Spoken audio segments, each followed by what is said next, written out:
You're listening to Nostalgia Club, the podcast where we look back on our favorite childhood stories and revisit them as adults. At least one of us hasn't read or watched these series, so we also get a first-timer's opinion. Spoiler alert, we will be discussing storylines and future events beyond the first books and episodes, so proceed with caution. All right, ready? Mm-hmm. Howdy. We're keeping it. Okay. Hello. Hello. We're back. We're back. Yeah. How was the intro? Did you like it? Did you listen to the whole thing through, or did you press that skip button? I wouldn't blame you if you did, just because, you know, you want to hear our voices. You wanted to get back to the action. Jino, what are we talking about today? Well, first we should introduce ourselves. Oh, well. We screwed up this whole Let's intro. start over. Okay. Hello. Thank you for listening to our podcast. I'm Jino. We'll see you next time. And it's over. Oh, boy. And I'm Victoria. What? What? No, I thought it was a funny intro. Yeah. Oh, I guess it was. Yeah. I'll cobble something together. Hello. You're listening to Nostalgia Club. I'm Jino, and I'm here with Michael and Victoria. Say hello. Hello. Hi. And today we are discussing the most beloved movie of 2005, Sky High. A cult classic, some might say. Yes. So this is actually kind of a unique episode because for the first time, all three of us have watched Sky High as children, and we've rewatched it again as adults. So there's no first-time watcher, but Which we'll so figure many out. people have seen Sky High. So at this point, if you haven't seen it, go watch it. Yeah. I think Victoria's about to say, go watch it, you'll like it. And I could see Jino be like, Yeah, so we decided to do this episode because it turns out Jino has some very strong opinions about Sky High that I'm very excited to hear. Jino actually wrote notes when he was watching. Didn't you guys? Well, sometimes. This last time I was like, if it's important, I guess I'll remember it. Also, I know Jino is writing a bunch of notes, so I'm sure there's going to be a lot to talk about. Yeah. Fair enough. For those of you who don't know, Sky High is a 2005 American superhero comedy film about a world full of superheroes who are constantly fighting evil and saving the day, and their kids, the younger generation of superpowered beings, all attend this high school, which is floating. It's like a floating high school in the middle of the sky that zooms around a lot so supervillains don't find it, called Sky High. And these young, aspiring heroes attend this high school. They are split into a hero category and a sidekick category, or, quote, hero support, unquote. And it is about their struggles as high schoolers and superheroes. And there's also a lot of class warfare commentary and generational trauma. Oh, yeah. Yeah. And some weird age gap relationships that you shouldn't think too hard about. How do you know your villain is a villain? Yeah. Before we dive into what we thought about the movie after rewatching it, Michael, what do you remember about your impressions of Sky High as a kid? Let's see, it was 2005, so I was in like 5th grade, so I was like, I don't know, 11. I want to ask, did you two see this when it came out, when you were kids? I saw it on TV on the Disney Channel, probably. Okay. They Makes were kind of sense. just running their like Disney Channel original movie. I don't think this is a Disney Channel original movie. I think this is like actually just a movie that came out in theaters and whatnot. Was it? I thought it was associated with Disney. The creators worked on Kim Possible. Is that Disney? Is Kim Possible Disney? Kim Possible Possible is is Disney, but I don't think it's officially a Buena Vista Pictures distribution. Yeah, not officially related to Disney, but they are by association Disney Channel-ish. Oh, wait, no. I just Googled it. Walt Disney Studios Motion Pictures, formerly known as Buena Vista Pictures Distribution. So it's basically a Disney movie. Wow. Interesting. Interesting. I will say, one thing I remember is when I was a kid, the scenes felt like much slower paced. Watching it back, I'm like, this movie runs at a pretty fast clip. But that's just because I think I'm a little older, and the older you get, the faster time goes. Mm-hmm. So we're just not going to think about that too much. It's just some relativity. Don't worry about it. Yeah, oh gosh. But as a kid, I remember enjoying it. I remember my parents really laughing a lot at a lot of the stuff the parents did or said. Specifically when Kurt Russell is upset and he's going to call the school and he breaks the phone in his hand with his super strength, and then he opens up the drawer and there's like a ton of spare phones. I remember that got a big laugh. I felt like, and maybe I picked it up through just being on the internet in the last 15 or so plus years or something, but anything superhero related gets into weird questions about, like, I don't know, eugenics and, like, you know, ideas of the Ubermensch and kind of like Jino was saying with class warfare. And you hear a lot about the same sort of topics brought up in terms of, like, The Incredibles, for example, and the idea of, like, individual excellence or the inherent superiority of certain people that always comes into play whenever superheroes are discussed. And it makes things a little ethically dubious. Yeah. But watching back from a production standpoint, I just really liked it. I felt like they just did a really good job from a production level, considering, I don't know, anything else they could have done. Like, there's a lot I remembered from this movie just in terms of its visuals and even its music. Like, everything in Sky High or whenever something superhero-ish is happening, the composition of the frame gets so dynamic and comic booky so intentionally.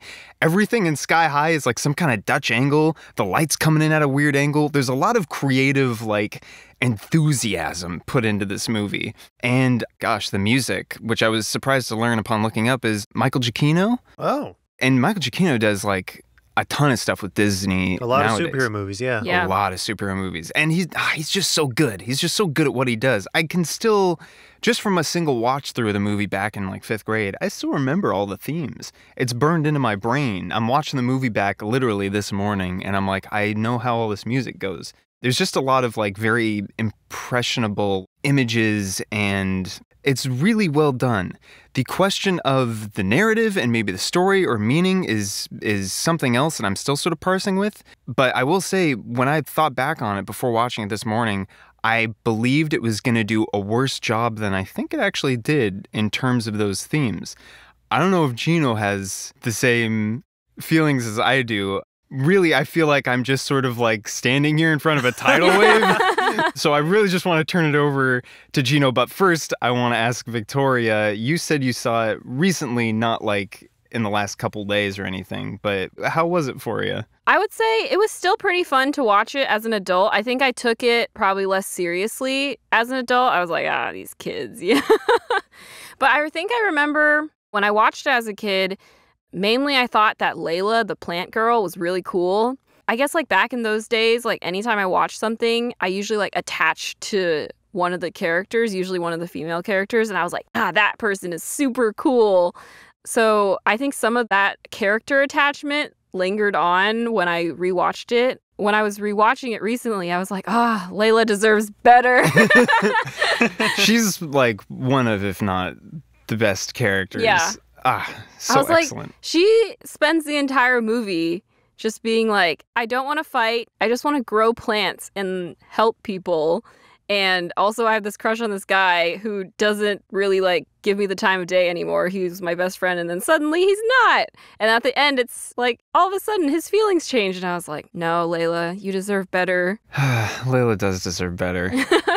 It shouldn't have been a romantic thing at the end. They should have just gone back to being friends. Yeah. If anything. I mean, back when this movie came out, that was the very common storyline. If there are two best friends at the beginning of a movie, they're probably going to end up together at the end of the movie. I think it helps that, like, she was the one with the feelings versus what I think most often happens is it's like the stereotypical, like, male protagonist with the feelings, and then just, like, for reasons, the female character is just, like, a love interest who then has to, like, for the purposes of the story and the plot, enter a romantic relationship with the male character at the end. I would say it kind of goes both ways. In this case, my main thing with it is that Will, the main character, spends most of the movie in love with this other girl.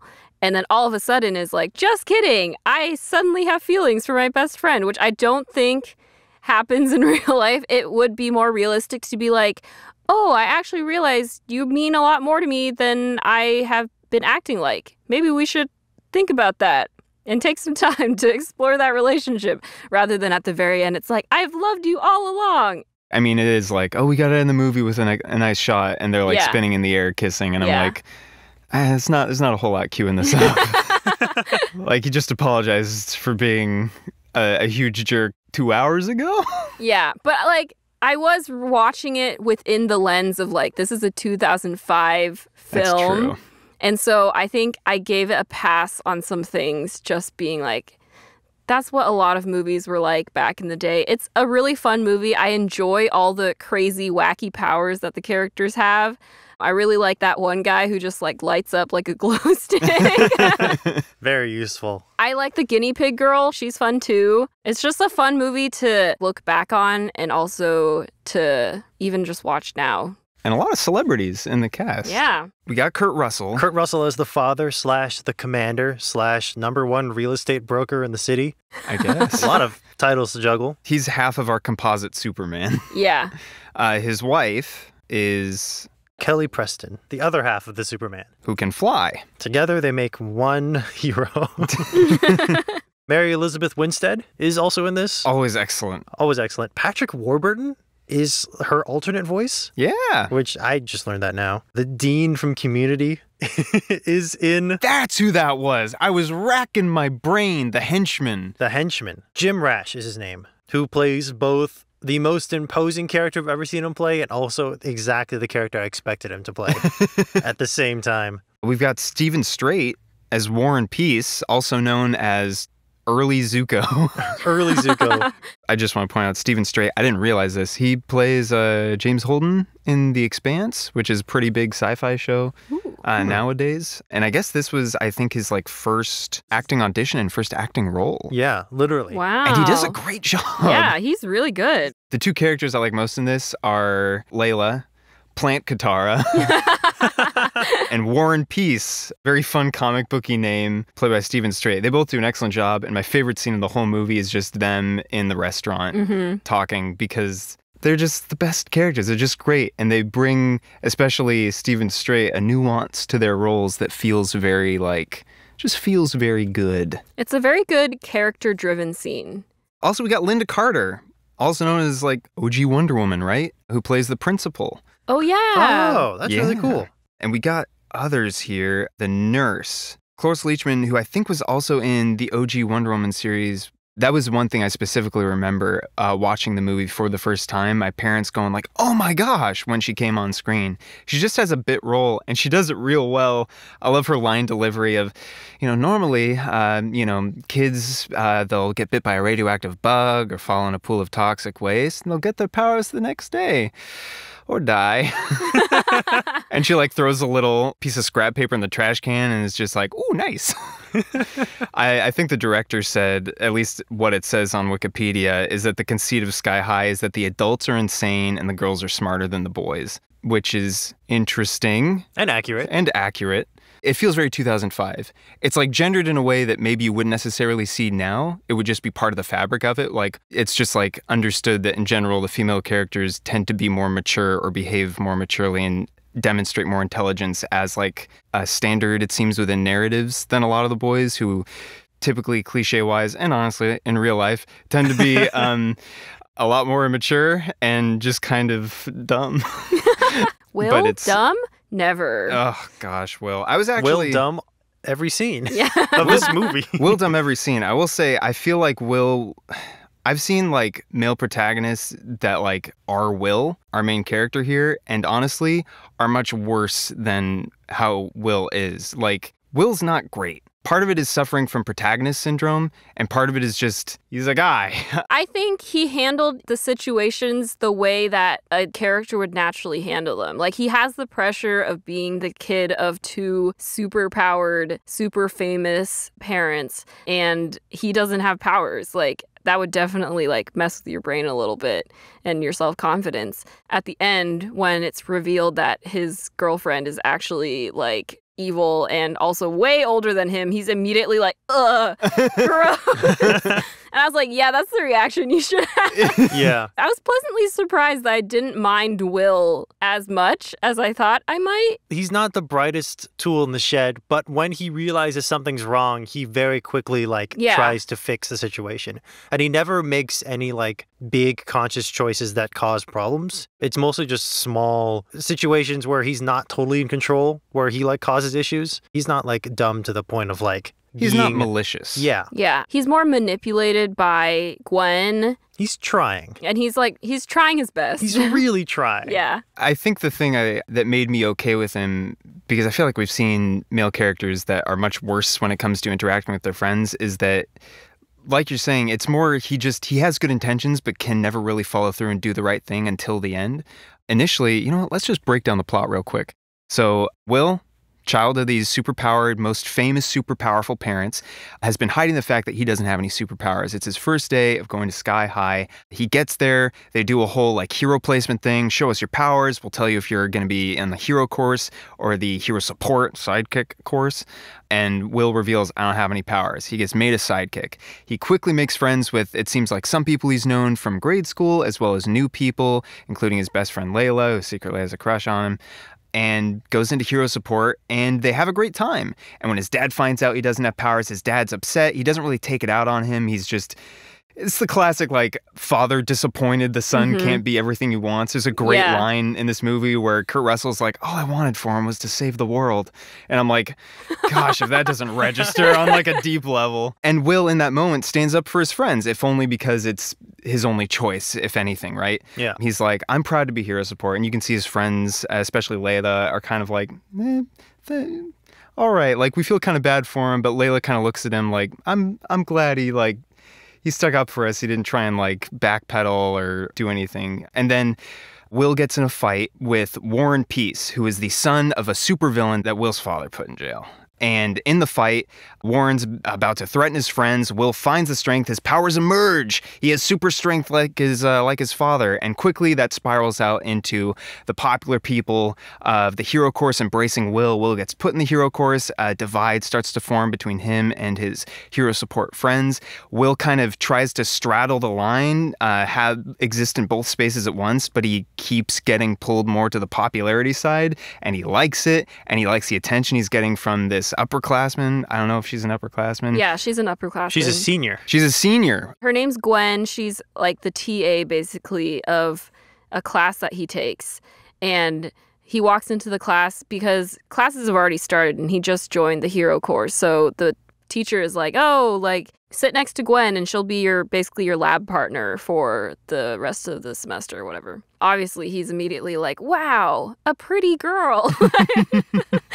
To be fair, it's Mary Elizabeth Winstead. Yeah. Her power is she's a technopath. Which is super cool. Super cool. I love her powers, too. Oh, yeah. She's got a little lightning coming from, like, her... Isn't it like she can deconstruct and reconstruct any technology at will? Yeah. She does it once. She does it once, and then another time off screen, and then a bunch at the end. Yeah.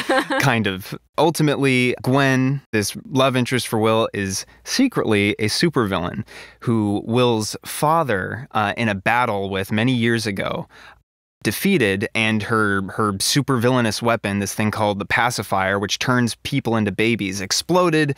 And turned her into a baby. But no one knew except for her henchman, who raised her up from a baby. She retained all her memories for comic booky reasons, I guess. And she devised this plan, because when she was in Sky High, she was deemed a hero support sidekick, which she was very upset about.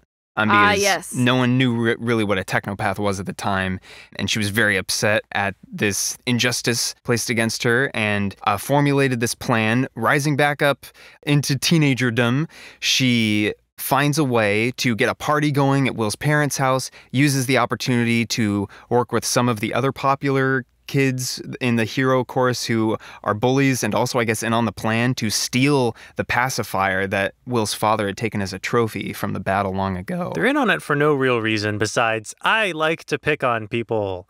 Yeah. I'm a bad person. I mean, I guess it's also because they're like Gwen's inner circle in a way. And so as popular kids do, they just follow the most popular person. And those lemmings, those sheep. Well, also they spend a lot of the movie like picking on the other kids and then they get in trouble for it. So I think they really appreciate just getting to let loose and cause chaos, even if they maybe don't fully believe in Gwen's plot. When Will realizes what's going on, he's looking at his dad's old yearbook and he sees his girlfriend in the old yearbook, and he initially believes, oh, my girlfriend is this woman's daughter and she's trying to get revenge. And then she reveals to him at the end, no, I was turned into a baby. Yeah. I'm actually like, I don't know, as old as your parents, mentally speaking. Yeah. So she's basically like a 40-year-old woman in the body of like a 19-year-old. Because there's this picture in like the yearbook of like the science club where they're holding up the completed pacifier. There's a lot of fun little details in this. Yeah. And I was trying to look at the kids around her to see if they looked like the other bullies in the hero course that she hangs out with, like they were all turned back into babies. Ooh. But I don't think so. No, it was just her. It was just her. Yeah. And also, I just wanted to bring up one of my favorite lines that Gwen says. At one point in the movie, she goes, "I went through puberty twice for this." It's so good. It's a very good line. You know, if I had to go through puberty twice, I would also be full of rage and revenge, you know? I feel like in a way, Gwen would have rather been put in like prison or something. Yeah. And then formulated her revenge there than had to grow up and be a baby. Can you imagine like being even just like a 25-year-old in a baby's body and just being like, I can't do anything. Just knowing that you have 5 more years before your hands become dexterous enough to like operate machinery. It's enough to make anyone go absolutely. Yeah, I think I would lose my mind. I'd be like, I know how to walk. I know how to stand. But for some reason, my limbs aren't strong enough to do this. Knowing how to speak, but not being able to make your mouth form the words. Alternatively, maybe she was like a genius baby. That's true. And probably moved through like the life stages faster. But it'd still be frustrating to be like, I can't reach the top shelf. Yeah.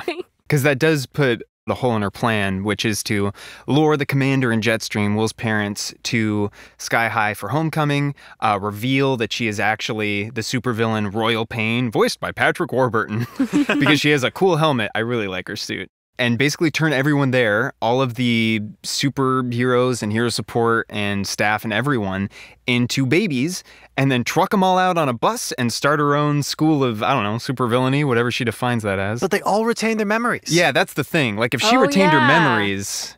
It's not a good plan. It's not a good plan, but then again...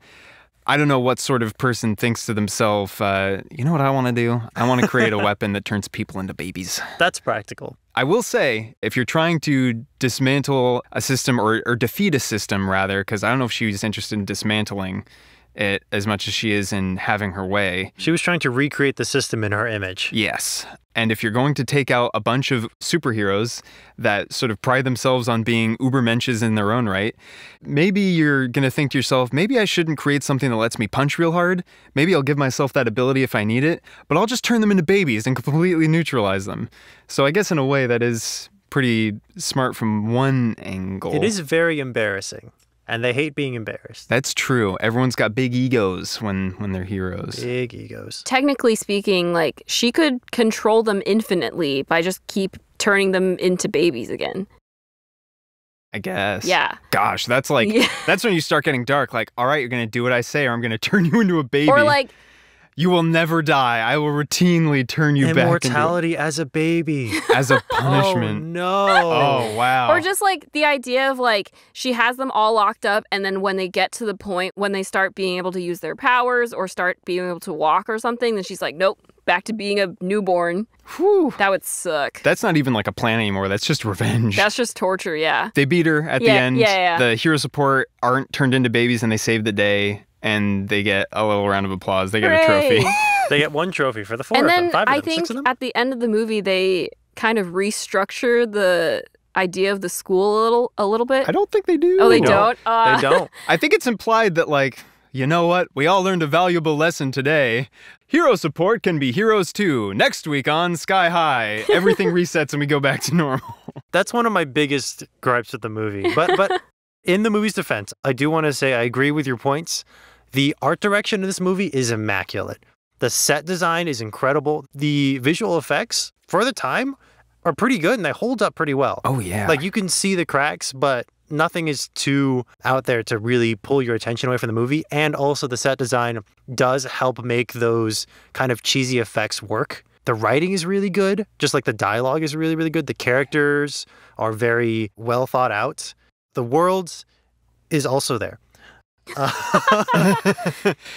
Yeah, world's not exactly the big focus. And the more you think about it, the more you're like, this feels kind of like a nightmare. Yeah. But it's a fun movie, and it's a well-made movie. And the most important part, I think, is that everyone who worked on the movie as an actor on screen, they all seem like they're having fun, which I think is important for any movie. Yeah. So I have a big, long list, and I'm not going to hit every point because a lot of them are just my reactions to things. I wrote at the beginning of this movie, ask no questions about this world, for you will receive no answers, which I think is very accurate. First thing I noticed when I was watching this movie last night, one of the villains is named King Kamehameha. That's so rude. That's so rude. Wait, what's the name? King, I think they pronounce it like Kamehameha or Kamehameha. King Kamehameha is a Hawaiian-themed villain in the movie. Yeah, that doesn't really... no. That's a real guy. Yeah, that was a real no. guy. He was the real king of Hawaii, and he was super cool, as far as I can tell. So a So little messed up. Yeah. The over the phone walla is literally just some guy going which is hilarious. Hilarious to me. He's like, yes, mayor, and the mayor's like They really took the idea of Walla seriously. there's another phone call moment where Gwen is on the phone with like her cheerleader friend henchman who can duplicate herself. Mm-hmm. And you hear like all the clones talking over the phone in a few different instances. And she's like, I can't Yeah. understand when you're all talking. And then at the end of the phone call, you hear like 6 of them go, hurry. That's great. I think that's great in the movie. I don't fault them at all. I think that's just really funny. You're good. Keep going. I'm I just think trying you should to just list all of your thoughts and we'll challenge whichever ones. I'm hitting the important ones. How do these two parents, they love their son, they're very supportive, they're the worst parents on the planet. How do you not realize your son can't fly or lift things 1,000 pounds? How do you not realize this? He's really good at hiding it. Like at the beginning, he's like he's pretending to lift weights or I mean, whatever. that's good for that situation, but these parents are clearly never home. They're That's true. clearly Yeah. They are both extremely busy, which at first when their cover was like the best real estate agents in the city, I was like, okay, sure. No one has time for that. But they do make an effort in the movie to show that they are always on their real estate grind. And that's their backup plan for Will, if he doesn't have powers, is to make him the best real estate agent. So that's good. They're supportive in that. But that means they're working literally 24/7. They have no time for Will. Yeah. They do not pay attention to him. Horrible parents. I will say, when they have to be, after Kurt Russell gets like upset because he's like, what do you mean you're not a hero? They are supportive. They're just not around. Yeah. They buy him an Xbox. Never mind. Best parents in the world. I never got an Xbox. Just like Royal Pain's henchman. There's that line where he's like, Yeah. time would go a lot faster if we had an Xbox. Yeah. This henchman has been waiting 18 years for this plan to commence, so... That's a Super loyal guy. loyal henchman. Yeah. You know what? I actually have a headcanon here. This explains why the popular kids work with Royal Pain and why our henchman is so dedicated. It's my headcanon that she has a technology that she designed from being a technopath that like is basically a kind of like mind control. Ooh. And it's not one that she could like mass replicate or use on a ton of people. It's like maybe some kind of surgical implant. Ooh. Like something real specific and Dang. dark. Yeah. But that's why she has like these kids that will just do whatever she says. And why her henchman was willing to raise her back from a baby Yeah. for 18 years. I had an alternate hypothesis that the henchman, who in the movie seems very subservient, is actually the one in charge. But she doesn't. The villain doesn't know this. The henchman has been pulling the strings, manipulating her from behind her back. I mean, honestly, it's entirely possible because when she's a baby, I feel like even if you maintained your memories, there's still going to be things that you can be manipulated to believing. That's true. When you're being when your only point of contact as you're growing up is your henchman. So it's entirely possible this henchman could have been feeding her, like basically like grooming her in a way to. Wow. That's some Littlefinger stuff. Yeah. Some strange Game of Thrones, like, reversal. Yeah, and the henchman is just acting like, oh, I'm just at your service. But really, he's the mastermind or whatever. Insidious. Or even if you know that, if you're trying to manipulate someone and you know that they hate something so much that they'll do anything to do it, it's really easy to like direct. If you're trying to do that same thing, it's really easy to direct them towards that. Mm-hmm. My memory for this movie when I watched it as a kid was fairly accurate in some points, and like I realized some of the things I hated about the movie growing up or misremembered. This bus driver, at first I was like, this is the worst bus driver ever. You do not grab the new kid, turn them around, face the class and say, hey kids, look at this weirdo. You never do that. Don't do that to a kid ever. And then he immediately like did some sick moves in the bus and I was like, never mind, he's awesome. I do love the bus driver. Ron Wilson. As a kid, I really wanted a bus that could fly. After watching that movie, I was like, I want to go to school in a flying bus. That would be so cool. Specifically a bus? Yeah. You didn't want like a race car or... No. A flying bus. A big tractor. So you could be with the other kids and all having fun. All my friends, I'm a bus. I'm a flying bus. Yeah. The fact that he has a card is great. The fact that he had a bus driver card. Ron, bus driver. That makes him great. Let's see. Going down my list of notes, Layla's comment about orientation that it sounds fascist. Amazing. Layla is on her game the entire movie. She's the most well-adjusted person in the whole cast. Yeah. It's fantastic. They really paint her, though, as like, oh, she's like the hippie, like, vegetarian, like... She's not wrong. Yeah. Spoiler alert. She's right. Yeah.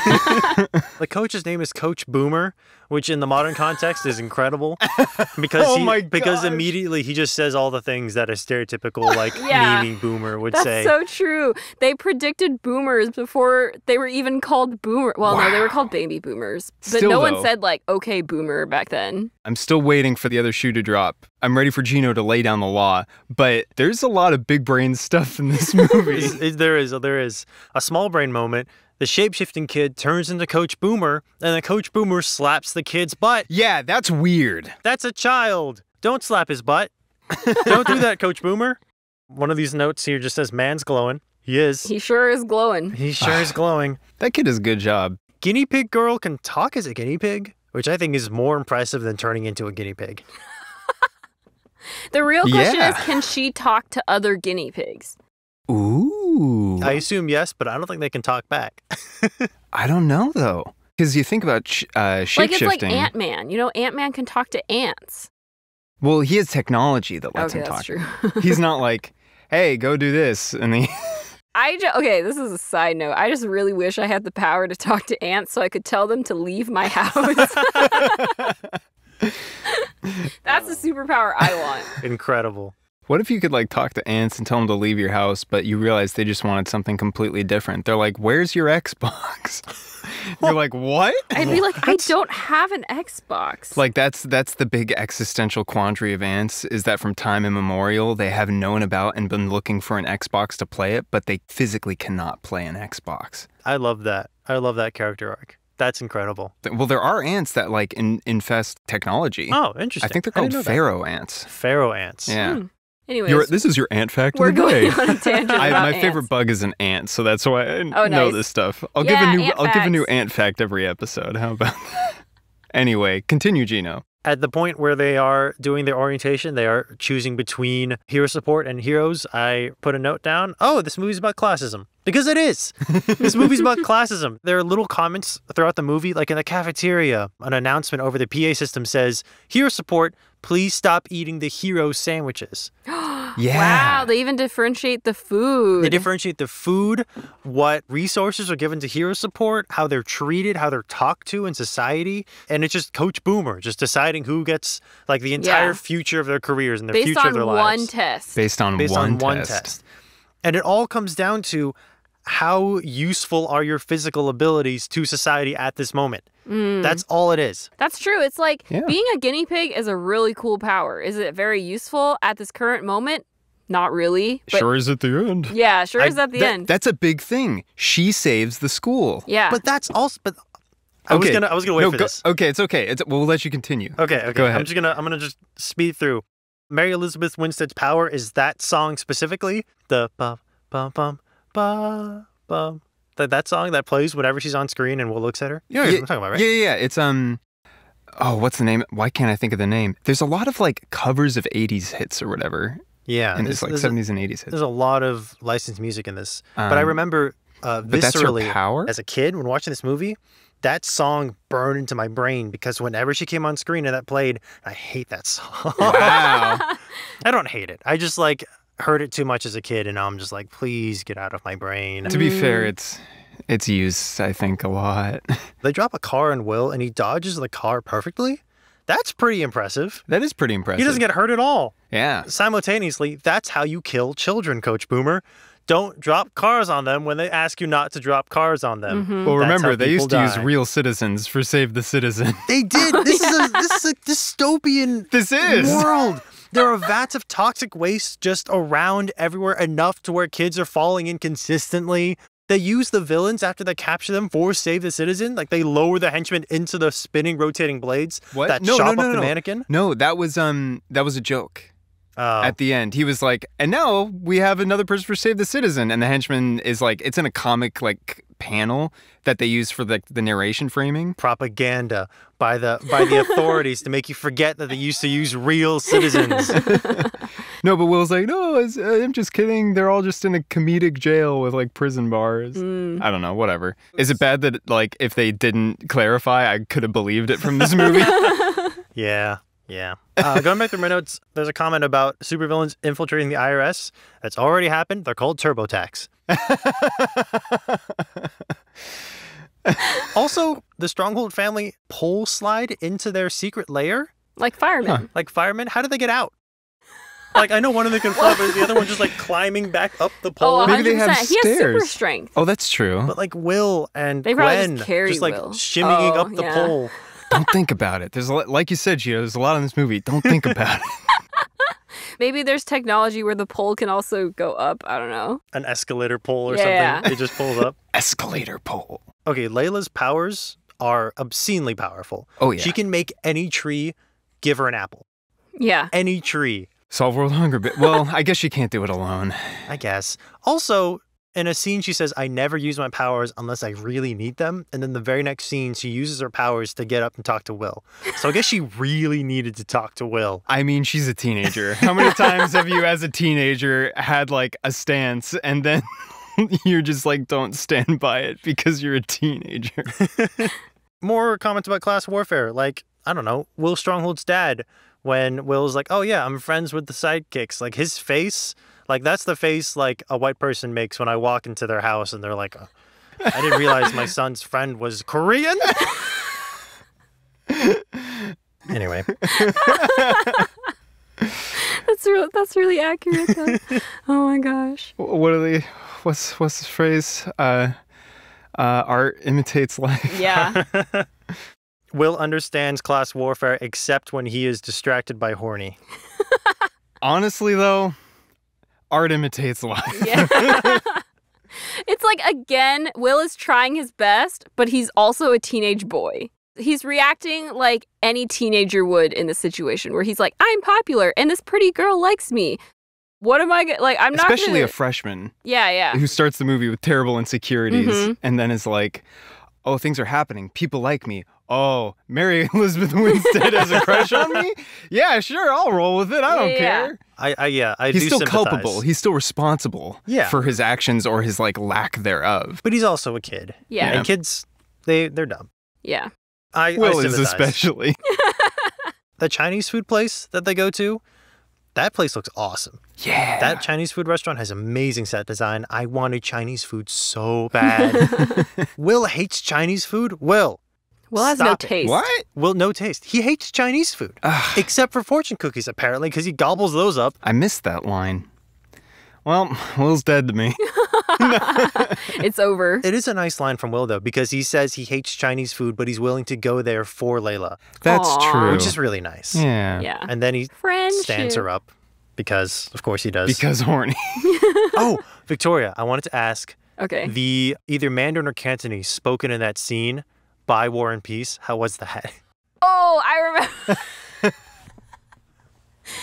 It's actually pretty good, I think. It's pretty good? Yeah, Okay, yeah. great. Yay. I think it's Cantonese. I have to go back and rewatch that scene again, but I specifically remember reacting to that.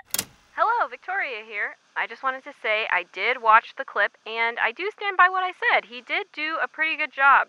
I understand that Cantonese is a difficult language to speak. It has 9 tones at least. The fact that I could understand what he said is pretty good. So good job, War and Peace, for speaking Cantonese well.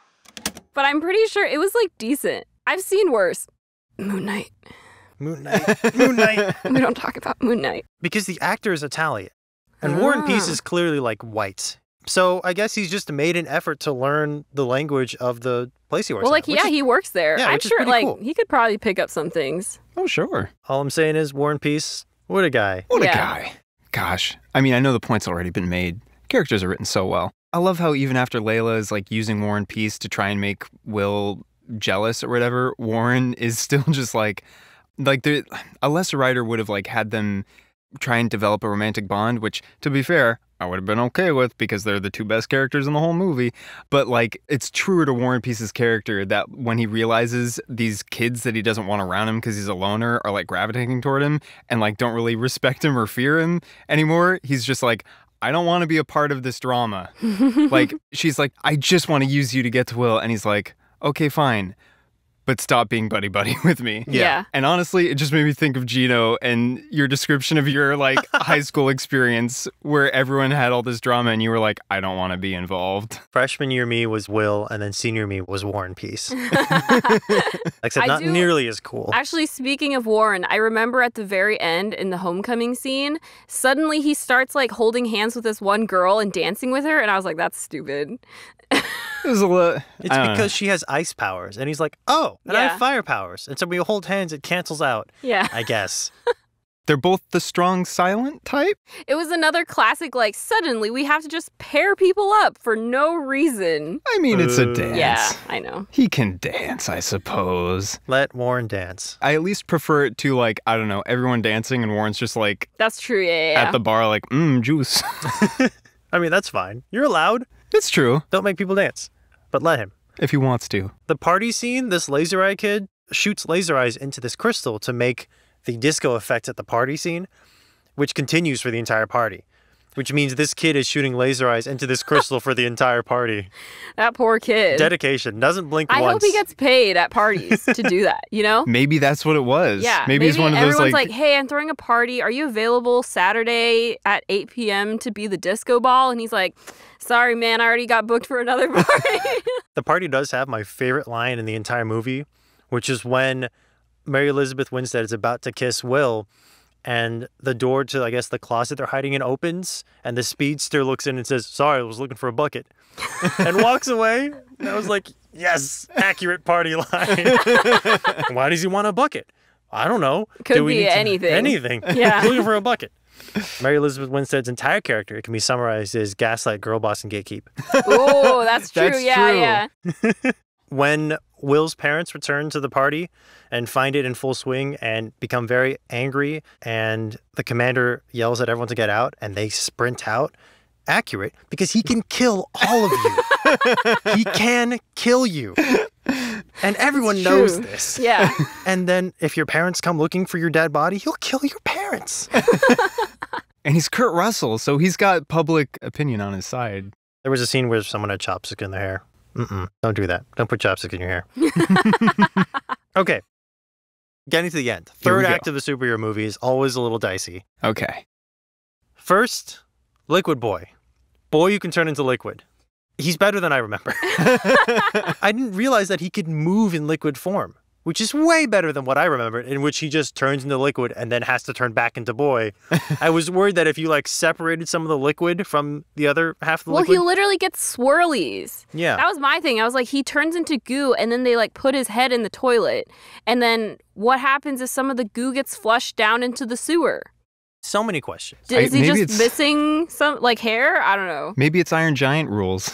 Yeah. Or maybe he's goo, but like the atomic bonds are just so strong because, I mean, atomic bonds are very strong. So like, even though he's like gooey and can like stretch and stuff. It's hard to like actually separate particles out. Maybe. I guess. I still think that his power has more dangers than benefits, but the fact that he can move around while he's goo, I respect that. He's better than I remember. But does he deserve to be a hero? Does he deserve to be here? Do any of them deserve to be heroes? And furthermore, the hero system, which they do not dismantle. They don't. They don't dismantle it. They reward Glow Boy and Guinea Pig Girl, not because they find their abilities inherently useful, but because their abilities were useful at that moment in that specific circumstance. If it was someone else, they would have gotten the award and Glow Boy would have gotten nothing. Right? So this society only awards people whose abilities are useful in the circumstances that require them to be useful. And if you're just generally not useful to them, they don't care about you. You're a second-class citizen. It brings up an interesting question then, because clearly the powers they find the most useful tend to be capable of exerting great physical force. There's a great line from Professor Medulla when he's in the mad science class when Will is with Gwen. I forget the line that preempts it. Gwen shows off her technopath power, makes a freeze ray so that Will doesn't, earn the ire of Professor Medulla. And Will's like, that's really cool. That's really awesome power. I just know how to hit things real hard. And Professor Medulla walks by with a killer line and he goes, and yet he'll be the one on cereal boxes. Show me the justice in that. It's a known quantity, the sort of extra weight placed, even by the staff to a certain degree, the extra weight placed off of flashy, materially impressive feats of strength that honestly not as much in the real world just because there's more, room for stuff and interest in the real world, but like athletes. And soldiers. And obviously there's way more nuance in the real world. Yeah, but it's a thing. The it's idea, an issue. So it brings up the question of why do they find, for example, super strength or flying or turning into a giant rock monster more valuable? And one argument is, that's just because those are the powers that tend to be the most useful for the threats that they face. But a lot of information in the movie indicates that is not the case and that there's just something innate about whatever the culture is that places more importance on these other powers that are maybe more flashy or superficially impressive that aren't necessarily useful in every circumstance, and therefore the system is flawed and it doesn't get dismantled. Yeah. So here's the thing. Mary Elizabeth Winstead, I keep calling her Mary Elizabeth Winstead, but her character's name is Gwen. Gwen is a villain because the system did not value her. The system created her in a way. And the main characters, all the sidekicks and Will and all the main characters come to understand that the system is unfair, not only to them, but the people around them. It creates an unbalanced culture and it generates supervillains who hate the heroes for personal reasons due to this classist, fascist system. Or I don't know if you call it fascist. Does the society want that? It's super weird. I feel like it's not entirely fascist in a way because they're not loyal to the institution of the school. There's a lot of meritocracy, ruthless meritocracy involved of prove that you individually are incredible. The personal ego of these people is greater than their alliance to some kind of idea of, I don't know, a fatherland, quote unquote. So it's it's still bad, but it's hard to wrap my mind around. Right. So everyone understands that this system is flawed. And then at the end of the movie, the heroes have a chance to make an impact on the system. And they don't. They never do. They never advocate for changing the system, except for Layla, who in the end also doesn't advocate for changing the system and instead asphyxiates. Is that the word? Asphyxiates? Asphyxiates. Outside in the stratosphere as she's kissing Will. Oh, I was like, what? How are they breathing out there? I don't know. Anyway. They're pretty high up. This is the big thing. You don't need to breathe when you're making out with someone. This is the big problem I have with the movie. The movie's good. It's fun. It's well made. I enjoyed watching it. But when you have a hero who is fighting injustice within the system and fighting a villain who finds fault with the system and wants to change it, you need to have the hero affect the culture, the system that created this villain. Yeah. You can't have the hero who just go, and back to the status quo, everything's fine. That's the big thing that I have with this movie, is that at the end of the day, nothing changes. Everything just goes back to the way it was. And therefore, the message that the movie is trying to make falls apart. This message of classism and anyone can be a hero and the value society places on you is not necessarily the value you actually have, etc. It just all falls apart. Also Goo Boy, but I was wrong about Goo Boy. How did you feel about Glow Stick Boy? Glow Stick Boy has got dance moves and therefore he's fine. Nice. I love his interactions with is it Magenta? Is that her name? Yeah. So yeah. Where he's trying to play it cool all the time because he clearly likes her, and he's like, homecoming's so lame. I'm not going. And she's just being herself, and she's like, I'm gonna go. He's like, oh, do you want to go? Yeah. And then at the end, he's like, gosh, dancing is so lame. And she's like, do you want to dance? He's like, yeah, yeah. I like the idea that he visually thinks that she's this antisocial, thinks everything conventionally high schooly is lame. And she's like, no, actually, like, I'm fine with it. This is just my face. He's like, oh, okay. Yeah, it's great. It's very cute. I want to respond to Jino's point because I agree with pretty much everything you say. Though I think specifically with Gwen's character, there's a little more going on. It's a little bit of both, I think. She is created by the system in such a way that demonstrates how the system needs to change, but I don't think the system made her into the villain that she was. There's a few points where I think it's revealed itself. One is if you reach the point where you're willing to turn a ton of people into babies and turn them into supervillains, we don't know what she means by supervillain. So even if we want to like give her the benefit of the doubt that like a supervillain in her mind is just like a superpowered Peace Corps and this world is just so backwards that that's the idea of a supervillain, then that's fine. Either way, turning a bunch of people into babies and removing like their free will is pretty messed up. I don't think it's easy to get to that point without being maybe a little predisposed. That said, at the end, in her monologue, she's talking to the commander as a baby. She's holding him like in her cape. And she describes her experience at Sky High as being negative because she wasn't given what she felt she deserved. She felt she was entitled to being in the superhero program. She said the very institution that dared to spurn my genius, like I was the most powerful, I was the most intelligent, I deserved to be up there. I deserved to be a superhero. And they told me I couldn't. Now there's some validity to this idea of like knowing what you have to offer and being told by an institution and the people affected and influenced by all around you that you don't deserve to have a chance or a shot. It's okay to be very upset about that and want to change it and want to find your place where you think you can make a good difference. But where it all comes together for me, that clarifies her as not being specifically a product of the system's ill effects and more a representative of the kind of evil that can develop in the system, is that she and Will, and I had never noticed this when I was when I first saw the movie, I was like an 11-year-old in 5th grade, but she and Will are actually very similar in a lot of ways.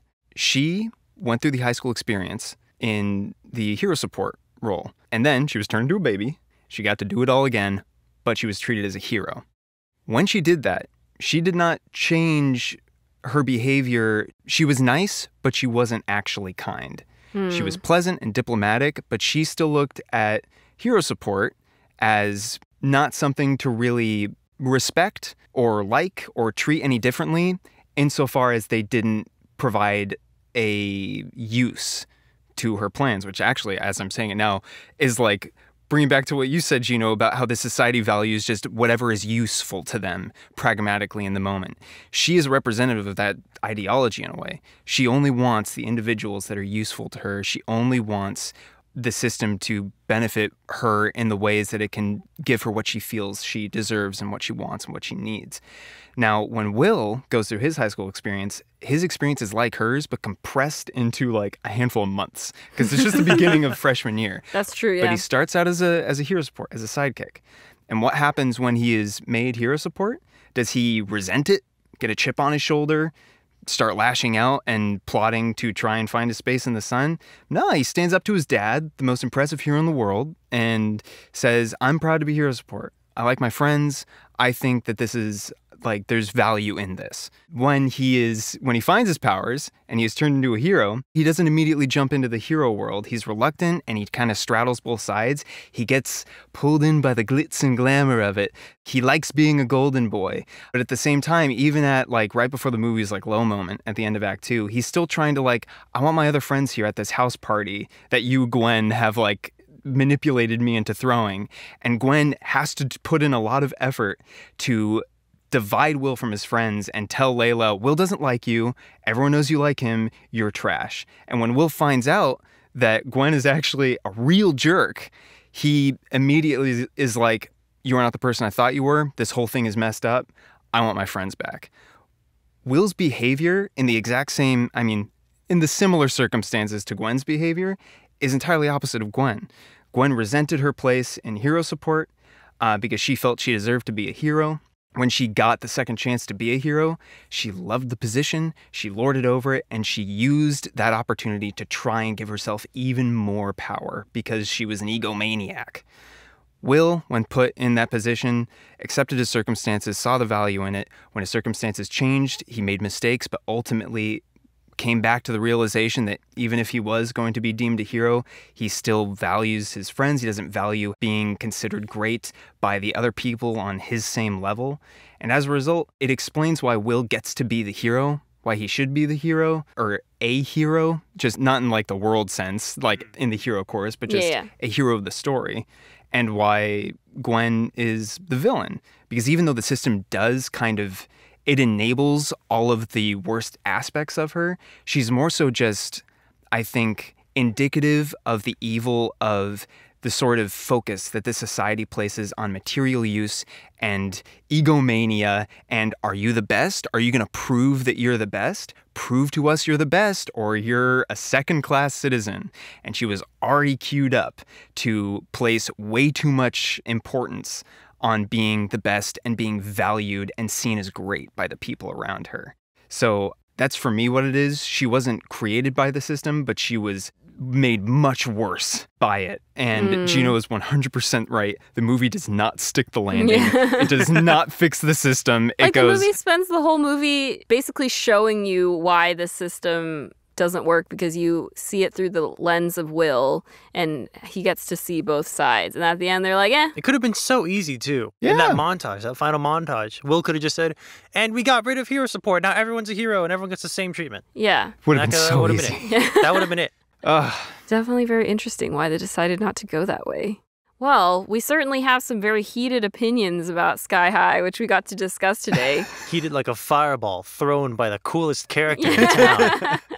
War and Peace. War and Peace. War and Peace. Who named this child? Why would you do that to this child? Yeah, huh? To wrap up, I want to ask you guys, what would be your ideal superpower if you lived in this world? In this world? In this world? This world's in the world of Sky High. I don't know if I want to live in this world. Especially since the system doesn't change. Gino's like, I reject the idea of this world. Even besides the whole system thing, the fact that villains are constantly hunting heroes my to the question point is, where they have where to do the hide their villains children? come from?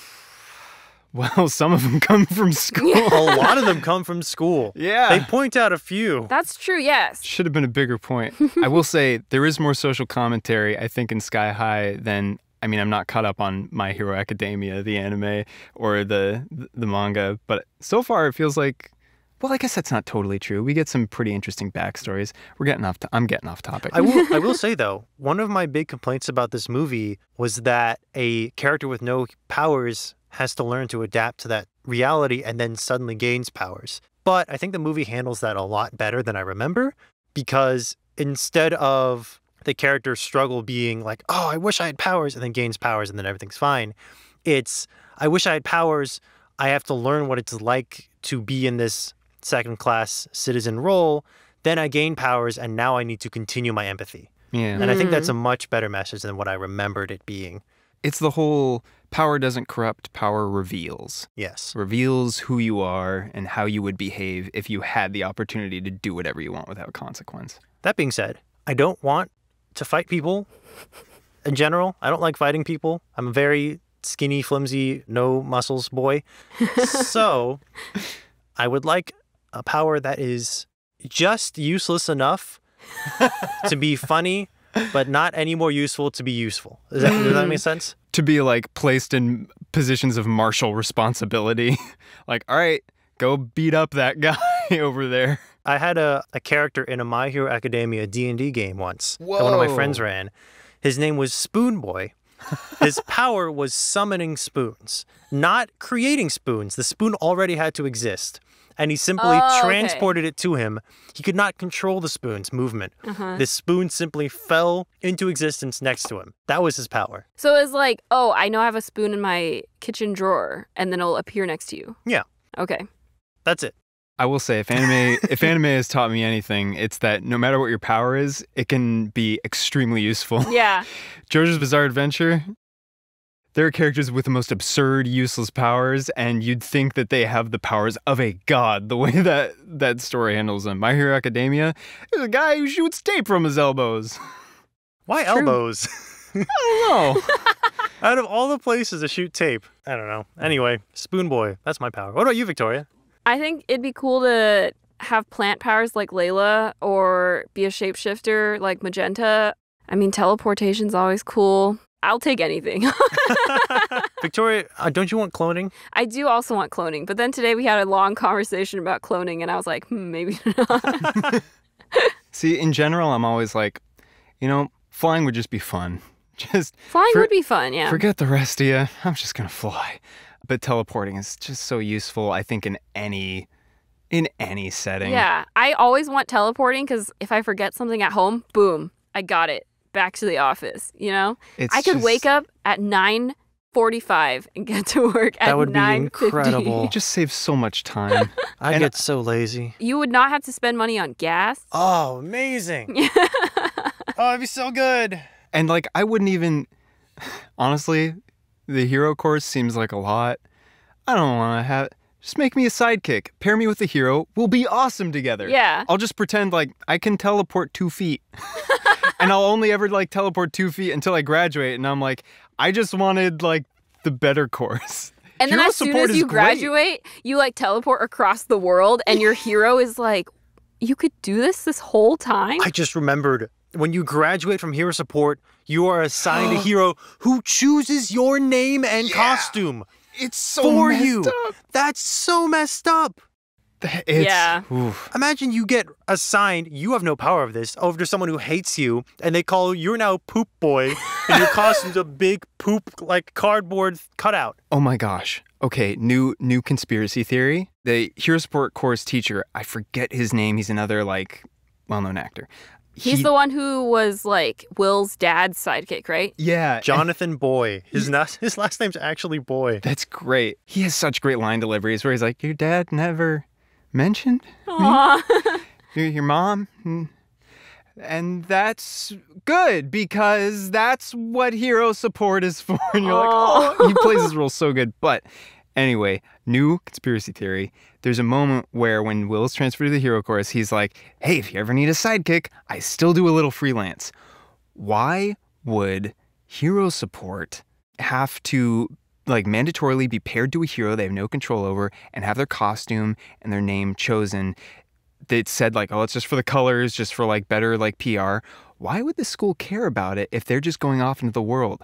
This school is a feeder school, I think, for a giant company. Oh. I think this is a feeder school for a giant company that manages all these superheroes and takes care of all of their very complicated specific needs of existing within society.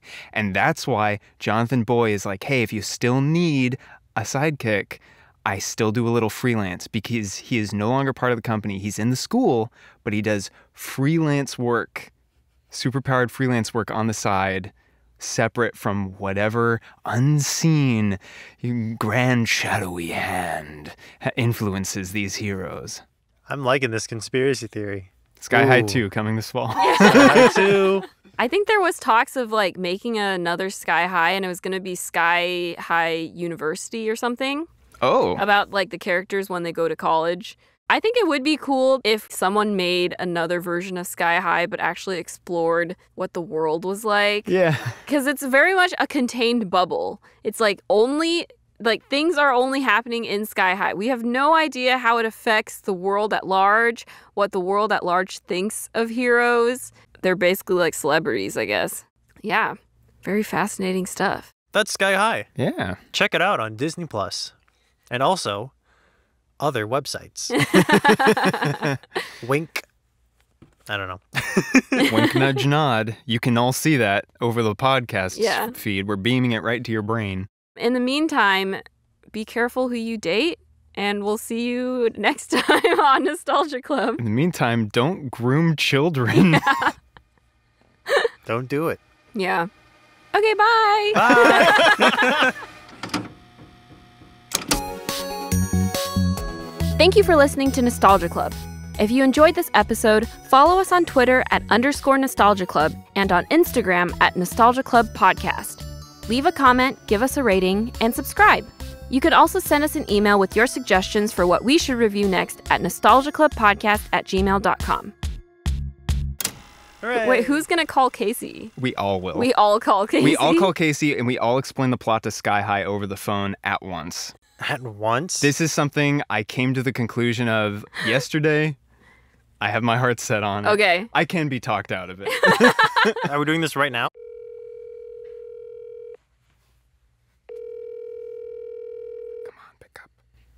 Hello, this is Casey's cell phone. I'm either in the studio or screening for spam phone calls, so leave a message. Hi, Casey. This is your regularly scheduled spam call. Yeah, we were just wondering if you had seen Sky High, but you're not here to tell us whether you have or haven't otherwise. So we're going to assume that you haven't and that you desperately need to know the plot summarized to you within a minute. You're welcome. All right, so here we go. Okay, so Sky High is about a kid named Will Stronghold who lives in a society of And he doesn't have superheroes. powers. He doesn't have powers, and his parents think he does. But he goes to school, and he's placed in the hero support course. That devalues you and your fellow citizens. But being placed in the hero support course, he stands up for himself and his friends. Like but then he gets in a fight, and he learns that he has superpowers. And then he falls in love with and he this goes girl in the named hero Wes. support course And falls in love with a forgets about his other friends, kind superpowered of, but then- upperclassman who's actually a supervillain. And they will never receive this supervillain, equal treatment. She's actually a 40-year-old yeah, she's a 40-year-old woman woman, in and the she's body of, like, a planning 19-year-old. to take all of these heroes and turn them into will be babies, arrested. so she can create a supervillain academy because she feels slighted Mary by the Elizabeth school. Winstead Yeah. is in this But movie. all their characters defeat her, And she's and the married sidekicks to and Obi-Wan hero Kenobi support now? save the That's day, and they crazy. earn their time in the That's sun. But the system insane. doesn't change at the Obi-Wan end. Kenobi. He's pretty great. He's got Yeah. kids. Anyway, that's time. Anyways, Yeah, that's Sky High's plot in a nutshell. good luck editing, Casey. I hope you listen to this. Bye. We're alive. We'll return after a message from these. It's our best one yet.